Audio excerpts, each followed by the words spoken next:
Sorry, I just had to kickstart this video with Hans Zimmer's score. Hearing Hans Zimmer's theme for Superman is just bliss to me. Hey guys, Ari Thomas here, and welcome, ladies and gentlemen, to my ranking of the 9 Superman movies from 1978 to 2025, and no, sorry, I won't be counting the 2017 Justice League or Zack Snyder's Justice League, as yes, they do feature Superman, but so does the Lego movie also features Superman, and Lego Batman movie, but they are not Superman movies. They don't have Superman in the title, nor is Superman well, but one of the main characters.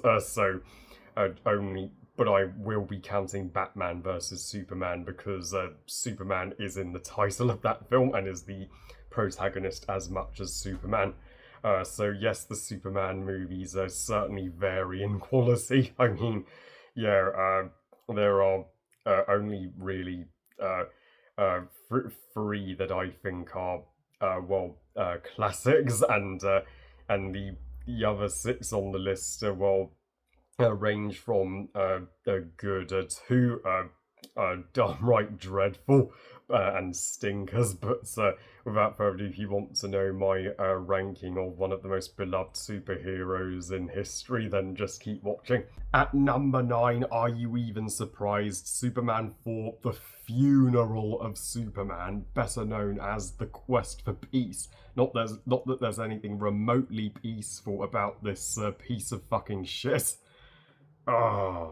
Is there any ranking in existence that doesn't put this one at the bottom? At this point, Warner Brothers and DC were scraping the bottom of the barrel with the Christopher Reeve era.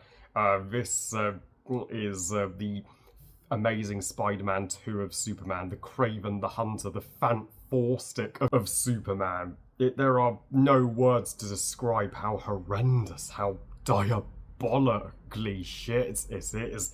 I mean, not only is the plot nothing but a hot mess, but the visuals are excruciatingly awful. Nuclear Man is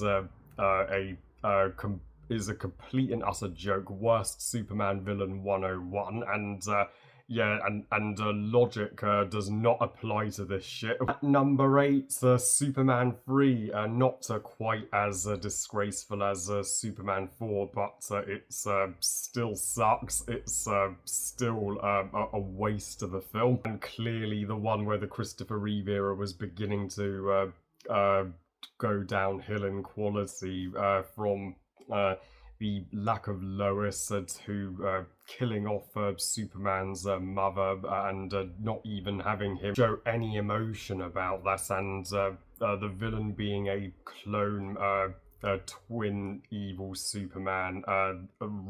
Seriously, that's the best you could do. And one character in this film is the Jar Jar Binks of Superman. Watch the movie, you will want him to shut his pie hole. He never shuts the F up. At number 7, Superman Returns, the first Superman movie to be made when I was alive. I'm so glad that this wasn't my introduction to Superman on the big screen, because it's a super bore of a reboot. Batman Begins, it most certainly ain't. Yeah, this Bryan Singer, you should have directed X-Men 3 instead, buddy. This movie's painfully long and a drag to get through, and it's just more of the same, and such a soft reboot that doesn't push the boundaries for Superman. At number 6, the most recent Superman movie, Superman 2025, initially titled Superman Legacy. Please don't hurt me, James Gunn fans. I somewhat enjoyed this movie, but I do think it's the most overrated and overhyped of the Superman films, as James Gunn did make this one feel a little too much like a Guardians of the Galaxy 4 just in places when this is supposed to be, a Superman and DC movie. But it's wonderful we finally get to see Crypto in a live action Superman movie. He is the cute scene stealer of the movie, and of course, David Cornsey, Rachel Brosnan, and Nicholas Hoult do make for solid Superman, Lois and Lex Luthor, though the Kens were Superman's adopted parents were totally miscast. This is by no means the greatest reboot ever made, but there are still far worse reboots than this at the same time. So I am still hyped to see what James Gunn does with Supergirl coming in less than a year from now. Now that you mentioned Supergirl, perfect a time to give her a mention. At number 5, Supergirl, the 1984 movie. I am 90% sure that the 2026 Supergirl will be stronger in quality than this one, as more passion and more budget will be put into it. But I still think this is a Supergirl movie gets way too much hate and doesn't deserve half the hate that it gets. As Helen Slater, she does particularly shine as Supergirl, Kal-El's cousin, and this was such a fun origin story. It kept things simple, and it at least has more budget and looks better than Superman 3 and 4. Yes, her love interest was not half as interesting a character as her, and there are some moments in the plot that feel random and out of nowhere, but I always call this one a guilty pleasure. At number 4, yes, I am going there, Batman vs Superman: Dawn of Justice, and I am grateful that this movie is not as trashed these days as it was 9 years ago, because it's I think it's nowhere near one of the worst comic book movies ever made, as the critics who savaged it said at the time, and especially the Ultimate Edition.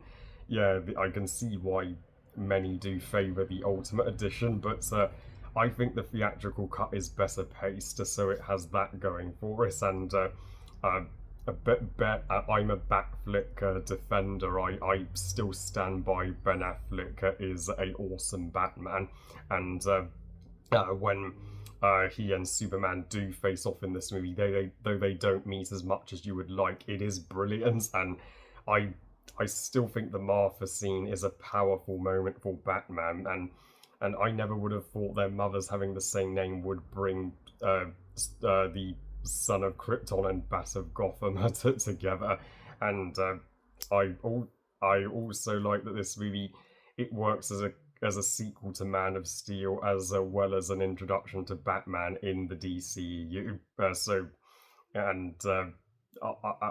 Plus I don't mind Jesse Eisenberg as Lex Luthor. There I said it. I think he is ridiculously over the top, and Superman's death was a real dark and bold cliffhanger that really got you ready for Justice League. Even if this movie does set up Justice League a tad too much, I am one of the few fans that were happy with how this movie turned out. At number 3, what a classic, a landmark of cinema, Superman 1973. Yes, thank you, Richard Donner, for finally bringing Superman to the big screen and for giving us the first, major superhero blockbuster. And thank you, Christopher Reeve, for being the first to wear that legendary Superman cape. And the effects by 1978 standards still will wow you to this day, particularly Superman rescuing the bus. How on earth did they do that in the 70s? Yeah, this movie and Star Wars A New Hope and Jaws were examples of visual effects in movies getting dramatically better, and balcony date and flight with Lois is one of the most beautiful romantic moments in any comic book movie to this day. And yeah, Gene Hackman, rest in peace as Lex Luthor. You were the original and a terrific Lex Luthor. And without this film, well, who knows how different, well, comic book films there would be today. At number 2, Superman 2. Oh yes, Superman 2 at number 2. Yes, it goes perfectly together, and wow, what a super sequel. And yeah, if you thought Superman 1978 was a masterpiece, you ain't seen nothing yet. So this is the Batman Returns of Superman, as it's well, actually has a more it gives Superman more personal stakes, with him temporarily losing his power. Lois, well, gets to be more of a badass and less of a damsel than in the first film, particularly when she discovers Clark as Superman by shooting him and the pistol bouncing off. General Zod, I still stand by my opinion. He is my favourite Superman and villain, and him and his Kryptonians facing off against a Superman made for some of the most incredible action set pieces from the 80s, and Superman killing Zod in this version is way more straight up murder than it was in Man of Steel. But this was truly the last great one of the Christopher Reeve era, and really it should have stopped here, and it would be number 1 if not for, I think you've all figured out what my number 1 is by now. And my number 1 favourite Superman movie is none other than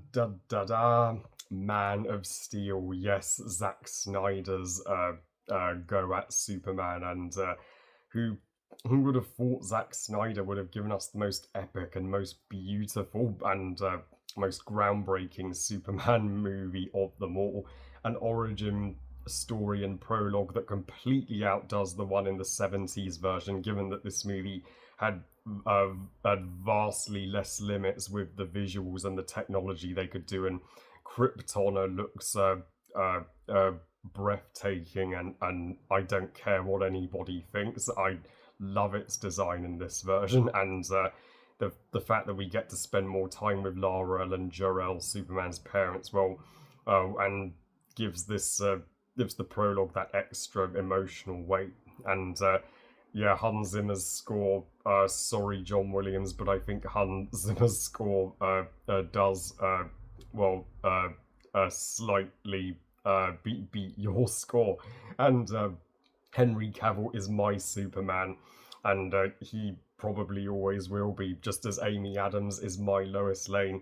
And Michael Shannon, you are Zod. You were born to play that role, and the action in Man of Steel, I never ceases to knock my socks off. It is flat out epic, and this was the first time we got to see Superman, well, properly, what it would be like if Superman properly fought with his own kind on Earth, and just how much destruction there would be. But they still show him being a hero and saving people, especially when he saves his mum Martha from Zod, and Superman killing Zod by breaking Zod's neck. Well, I think he did the right thing and had no choice. Would you rather he'd killed that innocent human family? I don't think so.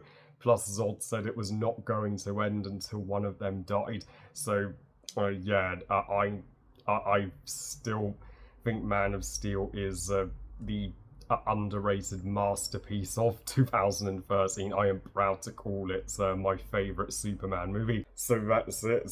My Superman ranking from a best to worst, and boy, am I so eager to include a Supergirl 2026 on that list when the time comes. And Could it be the one to actually knock Man of Steel off of the top spot? Oh, well, I love you guys. Thank you for watching. Hope you guys enjoyed this ranking. What's your ranking of the Superman movies? Please comment and let me know. Please like this video and subscribe. Please follow Twitter and on Instagram. And I'll see you next time when I review Fantastic Four First Steps, as well as the trailer to Avatar Fire and Ash. Exciting times, my friends. And remember, movies are us. Bye, guys.